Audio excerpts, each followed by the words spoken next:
Hi అండి, నమస్తే. ఎలా ఉన్నారు అందరూ? నేను సింపుల్గా ఇంట్లో చేసే వంటలు చూపిస్తుంటే ఎవరికి నచ్చటం లేదు కదా, అందుకే నేను కూడా వ్లాగ్స్ చేయడం ఆపేద్దాం అనుకుంటున్నాను. ఎందుకంటే నేను చేసేవన్నీ సింపుల్ రెసిపీస్, డైలీ మనం ఇంట్లో చేసుకునేవే చూపిస్తున్నాను. కాకపోతే ఇప్పుడు అందరికీ అవి నచ్చటం లేదు. ఇప్పుడు అంతా బేకరీ ఐటమ్స్ లేదంటే డీప్ ఫ్రై ఐటమ్స్ అవే నచ్చుతున్నాయి. కాబట్టి వాటికి వచ్చినంత వ్యూస్ అయితే మనకి రావట్లేదు. కాబట్టి నేనైతే ఇంకా ఇలాంటి వీడియోస్ పెట్టడం వేస్ట్ అనుకుంటున్నాను. ఇంకా ఈ విషయం చెప్పి ఈ వ్లాగ్ అయితే ఆపేద్దామని చెప్పి లాస్ట్ వీడియోగా ఇదైతే తీస్తున్నానండి. ఇంక దీని తర్వాత అయితే వ్లాగ్స్ అయితే చేయను. ఎందుకంటే ఇలాంటి రెసిపీస్ నచ్చనప్పుడు కష్టపడి నేను చేసి పెట్టడం వేస్ట్ కదా. వ్యూస్ కూడా చాలా చాలా తక్కువ వస్తున్నాయి. ఎందుకంటే నేను ఇంకా చెప్పాను కదా, డీప్ ఫ్రై ఐటమ్స్ కానీ బేకరీ ఐటమ్స్ కానీ లేదంటే ఐస్ క్రీమ్స్ ఇలాంటివి చూపించట్లేదు. కాబట్టి నేను అవి చెయ్యనండి. ఇంట్లో పిల్లలకు కూడా పెట్టనవి. ఒకవేళ పెట్టాలనుకున్నా ఎప్పుడో ఒకసారి, అది కూడా సింపుల్గా నా పద్ధతిలో నేను చేసి పెడతాను. ఎక్కువ షుగర్లు వేయడం, ఎక్కువ ఆయిల్లో చేయడం, మసాలాలు వేయడం ఇవన్నీ చేయను. కాబట్టి ఇంకా అవి నేను చేయలేను, అందువనే ఆపేస్తున్నాను. ఇప్పుడైతే గుమ్మడికాయ కర్రీ చేస్తున్నాను. నాకు తెలిసి ఇది కూడా మీకు నచ్చదు. ఎందుకంటే మన హెల్త్కి పనికొచ్చే ఏవి కూడా మనకు అంత తొందరగా నచ్చవు. నాలుగుకి రుచి ఇచ్చేవి మాత్రమే మనకు నచ్చుతాయి. హెల్త్కి పనికి వస్తాయి అనుకున్నవి ఇప్పుడు ఎవరు కూడా లైక్ చేయటం లేదు. నేను చేస్తున్నా కాబట్టి చూపిస్తున్నాను. కావాలనుకునే వాళ్ళు మాత్రం చూడొచ్చు, లేదంటే స్కిప్ చేసేయచ్చు. కొద్దిగా ఆయిల్ వేసేసుకొని పోపు వేసుకొని కరివేపాకు, ఎండుమిర్చి వేయించేసుకోండి. చిన్న కూర గుమ్మడికాయ ఉంటుంది కదా, మనకి ఇప్పుడు ఆన్లైన్లో దొరుకుతుంది. రిలయన్స్ ఇలా షాపుల్లో, కూరగాయల మార్కెట్లో ఎక్కడైనా చిన్న చిన్న కాయలు దొరుకుతాయి.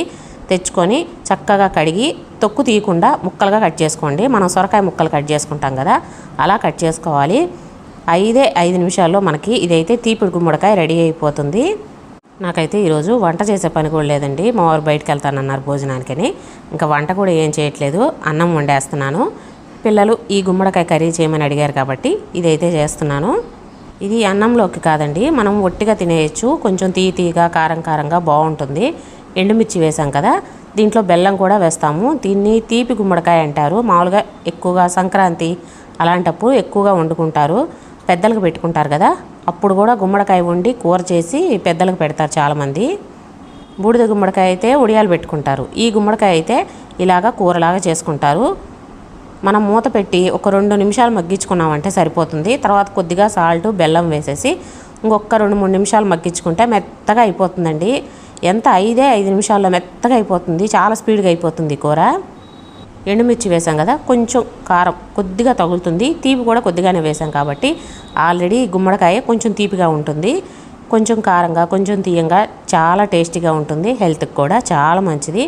అప్పుడప్పుడు చేసుకుంటూ ఉన్నామంటే టేస్ట్ బాగుంటుంది. కొద్దిగా డిఫరెంట్గా తిన్నామన్న ఫీలింగ్ కూడా వస్తుంది. దీంతో అయితే హల్వా కూడా చేసుకోవచ్చు. అది కూడా సూపర్గా ఉంటుందండి. ఈసారి చూపిస్తాను హల్వా చేయడం, కానీ అది షార్ట్స్లో పెడతానండి. ఇలా వ్లాగ్ అయితే చేయను.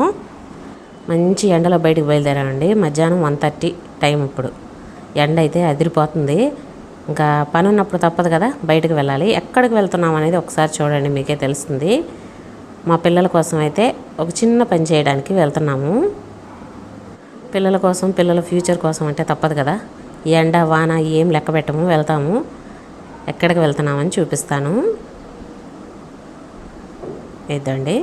మీలో ఎంతమందికి ఈ ప్లేస్ తెలుసో చెప్పండి. NBKR కాలేజ్ అండి, ఇది డిగ్రీ కాలేజీ. సరే, ఇక్కడ కాలేజీ డిగ్రీ బాగుందన్నారని ఒకసారి క్యాంపస్ అవన్నీ చూసొద్దాము. స్టడీస్ ఎలా ఉన్నాయి, కాలేజ్ ఎలా ఉంది. ఇది వచ్చేసి డిగ్రీ కాలేజ్ క్యాంపస్. ఇది ఇంకొద్దిగా ముందుకు పోతే బీటెక్ కాలేజీ కూడా ఉంది, వీళ్ళదే, NBKR వాళ్ళదే. కోట దగ్గర విద్యానగర్ అని అక్కడ ఉందండి. ఇది ఈ నెల్లూరు డిస్టిక్ వాళ్ళకైతే తెలిసే ఉంటుంది. ఎక్కువ చాలామంది వెళ్తూ ఉంటారు. NBKR క్యాంపస్ చూసేసి ఇంకా రిటర్న్ అయిపోయాము. దారిలో అయితే అన్నీ పుచ్చకాయల తోటలే, నల్ల పుచ్చకాయలు, సార పుచ్చకాయలు, ఇవన్నీ ఇంకా మా వారు కొనుగోలు చేస్తున్నారు. వాదిచ్చడం మొదలు పెట్టారంటే ఇంకా ఆపరు. తోట దగ్గర కదా, కాయలు భలే ఉన్నాయండి. అప్పుడే ఫ్రెష్గా కోసినట్టున్నారు. బాగున్నాయి కాయలు, టేస్ట్ కూడా సూపర్గా ఉంది. మేము ఒక 2 కాయలు అయితే తీసుకొని వచ్చాము. అంటే బండి మీద కదా, పెట్టుకొని రాలేము, అందుకని ఒక 2 కాయలు అయితే తెచ్చాము అంతే. నేను పుచ్చకాయ తోట చూడటం ఫస్ట్ అండి. ఇంతకుముందు ఎప్పుడు చూడలేదు. ఈ దారిలో ఉంటాయని కూడా తెలీదు. పోయిన సంవత్సరము, అంతకుముందు సంవత్సరము మామిడి పండ్ల సీజన్లో అయితే మామిడి పండ్లు తెచ్చాం, కానీ తోటకు వెళ్ళి పుచ్చకాయలు అయితే ఎప్పుడు తోటలు కాడ కొనలేదు మేము. ఈ సంవత్సరం దారిలో కనిపించింది, కొన్నాము. ఎండ మాత్రం మామూలుగా లేదండి బాబు. ఇంటికి వచ్చే వరకు 4 అయింది, అదిరిపోయిందట్టే. పగులు పోవడానికి కుదరదు. ఉదయం పూట పోదాం అనుకుంటే ఈయన షాప్ దగ్గర ఇబ్బంది. ఇంకా మధ్యాహ్నం అయితే కొంచెం ఖాళీ ఉంటారు కాబట్టి ఇంకా మధ్యాహ్నం పూట పోయాము. సండే ఉండరు వంట వాళ్ళు, అందుకని ఇంకా ఎండో ఏమో సరేలేని చెప్పి బయలుదేరేసి పోయేసి చూసేసి వచ్చాము. బాగుంది కాలేజ్ కూడా, చాలా పెద్దది. చూద్దాం, ఇంకో 2-3 కాలేజీలు చూసి ఏది బాగుంటే అది జాయిన్ చేద్దామని ప్రస్తుతానికైతే చూసేసి వచ్చాము. ఇంకా నైట్కి డిన్నర్లోకి అయితే ఇంకా అన్నం ఏం వండలేదు, దెబ్బ రొట్టె వేసేస్తున్నాను. 4గురికి సరిపోతుందిలేని వేసేస్తున్నాను. పొద్దున గుమ్మడికాయ కూర చేశానా, అది కొంచెం ఉంది. ఇంకా సరే ఖాళీగా ఉన్నా కదా అని రొట్టె పొయ్యి మీద వేసేసి టీవీ పెట్టుకొని నేను తింటుంటే పాప అయితే వీడియో తీస్తుంది, చూపిస్తాను చూడనని. ఆ చీకట్లో అసలు ఏం కనిపించట్లేదండి. నైట్ పూట ఇంట్లో వీడియోస్ తీసుకోవాలంటే మనకి ఇంట్లో ఉండే లైటింగ్ సరిపోదు.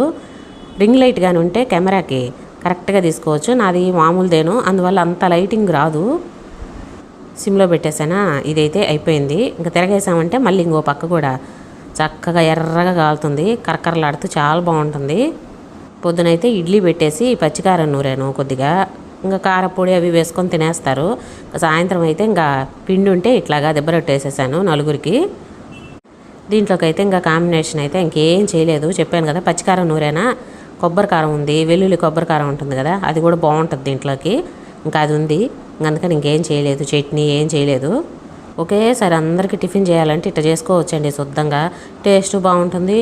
ఇంకా పని కూడా తక్కువ అయిపోతుంది. ఒక్కొక్కరికి దోశలు పోయాలంటే లేట్ అయిపోద్ది కదా. ఇడ్లీ పిండితోటి దోశలు అంత బాగా రావు, కొద్దిగా లావుగానే వస్తాయి. ఇట్లా దెబ్బ రొట్టేసుకుంటే సరిపోద్ది. ఇంకా పిల్లలిద్దరికైతే పెట్టేస్తున్నాను. ఈయన వచ్చిన తర్వాత మేమిద్దరం కూడా తినాలి. నా రెసిపీస్ నచ్చాయా అని నేను అడగనండి, ఎందుకంటే మీకు నచ్చవు నాకు తెలుసు. ఇది ఇవాల్టి నా డైలీ రొటీన్. బాయ్ అండి, థ్యాంక్ యూ.